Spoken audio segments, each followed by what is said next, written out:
యేసయ్య మనసుని మనకు తెలిపేవాడు పరిశుద్ధాత్ముడు. అహస్వేరోషు యొక్క మనసు హేగే ఎరిగి ఎస్తేర్ను రెడీ చేసినట్టు యేసయ్య మనసు పరిశుద్ధాత్మ ఎరిగి ఆ యేసయ్యకు అనుగుణ్యంగా మనల్ని మౌల్డ్ చేసి రెడీ చేసే పని పరిశుద్ధాత్మ తీసుకున్నాడు, ఆదరణకర్త తీసుకున్నాడు. అర్థమైందా? ఇప్పుడు యేసయ్య మనసు మనకు తెలియజేసేది ఎవరు? గ్రంథమే కాదు, పరిశుద్ధాత్మ గ్రంథములో నుండి మనకు అందిస్తాడు. ఆయన ఎప్పుడు మనతోనే ఉంటాడు, ఇది మర్చిపోవద్దు. పరిశుద్ధాత్ముడు ఎప్పుడు మనతోనే ఉంటాడు, మనలోనే ఉంటాడు. నువ్వెప్పుడు సింగిల్గా ఉండవు.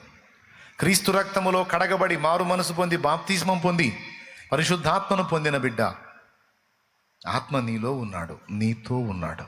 నువ్వు ఎప్పుడు ఒంటరివి కాదు. ఎనీ టైం నిన్ను వెంటాడుతూనే ఉంటాడు ఆయన. ఎందుకంటే ఆయన మనం ఆయన విమోచన దినం వరకు ముద్రించబడ్డామంట.